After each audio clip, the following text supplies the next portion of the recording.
Assalamualaikum warahmatullahi wabarakatuh. Saya Rahmat Suherman, kelas A30, NIM 2281131471. Hari ini saya ingin mengerjakan ujian tengah semester mata kuliah fikih tentang fikih lingkungan. Fikih sebagai cabang ilmu dalam Islam yang mengatur hukum-hukum syariat memiliki potensi besar dalam mendukung keberlanjutan lingkungan. Dalam konteks kesadaran akan perubahan iklim, fikih dapat menjadi panduan etis dan praktis bagi umat Islam untuk menjalankan tanggung jawab mereka terhadap bumi sebagai khalifah. Berikut ini adalah pandangan fikih terkait keberlanjutan lingkungan, khususnya dalam penggunaan energi terbarukan dan eksploitasi sumber daya alam yang berlebih dengan pendekatan maslahah dan mafsadah. 1. Prinsip maslahah dalam fikih lingkungan.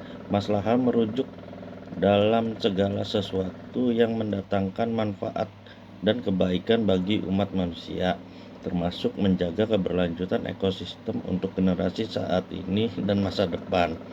Penggunaan energi seperti tenaga surya, angin, dan air dapat dianggap sebagai bagian dari maslahah karena poin 1, mengurangi emisi karbon yang merusak lingkungan. Poin 2, memastikan sumber daya energi yang tidak habis untuk generasi mendatang. Poin 3, mengurangi ketergantungan pada bahan bakar fosil yang sering menimbulkan konflik sosial dan ekonomi. Dalam pandangan fikih, upaya yang mengarah pada pemeliharaan bumi dan kesejahteraan masyarakat secara keseluruhan harus diutamakan.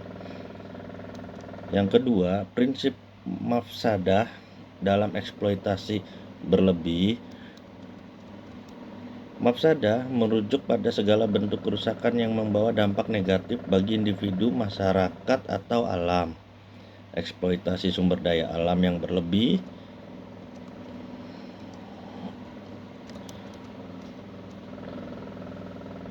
seperti penebangan hutan secara liar, penambangan tanpa regulasi, atau konsumsi energi fosil yang berlebih jelas membawa mafsadah. Dampaknya meliputi 1. Kerusakan ekosistem, hilangnya keanekaragaman hayati dan ketidakseimbangannya lingkungan. 2. Bencana alam yang merugikan manusia seperti banjir dan kekeringan. 3. Ketidakadilan sosial karena pengusaha sumber daya yang tidak merata. Dalam fikih, larangan mafsadah menjadi dasar hukum untuk mencegah tindakan-tindakan yang merusak lingkungan. Firman Allah dalam Al-Quran, dan janganlah kamu membuat kerusakan di muka bumi setelah Allah memperbaikinya. Quran Surat Al-A'raf ayat 56. Yang ketiga, implementasi konsep fikih lingkungan. Penggunaan energi terbarukan. Fikih mendukung adopsi teknologi ramah lingkungan karena memenuhi prinsip tahqiq al-maslahah atau merealisasikan manfaat. Sejalan dengan kaidah la darara wa la dirar, tidak boleh melakukan bahaya atau membalas bahaya dengan bahaya. Regulasi eksploitasi sumber daya alam. Fikih memandang eksploitasi harus dikendalikan oleh konsep adil dan ihsan, memastikan bahwa sumber daya dimanfaatkan secara bijak dan tidak melampaui batas yang merusak keseimbangan alam. Keempat, pendekatan praktis. Pendidikan dan kesadaran. Meningkatkan kesadaran masyarakat tentang pentingnya menjaga lingkungan sebagai bagian dari kewajiban agama. Fatwa lingkungan. Ulama dapat mengeluarkan fatwa untuk mendukung kebijakan keberlanjutan seperti penggunaan energi terbarukan atau pengendalian polusi. Kolaborasi multidisiplin. Mengintegrasikan nilai-nilai fikih dengan ilmu lingkungan modern, menciptakan solusi inovatif.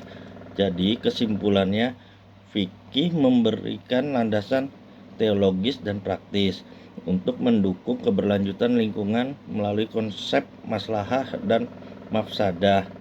Fikih mendukung penggunaan energi terbarukan sebagai upaya memelihara bumi sekaligus mengutuk eksploitasi sumber daya alam yang berlebih.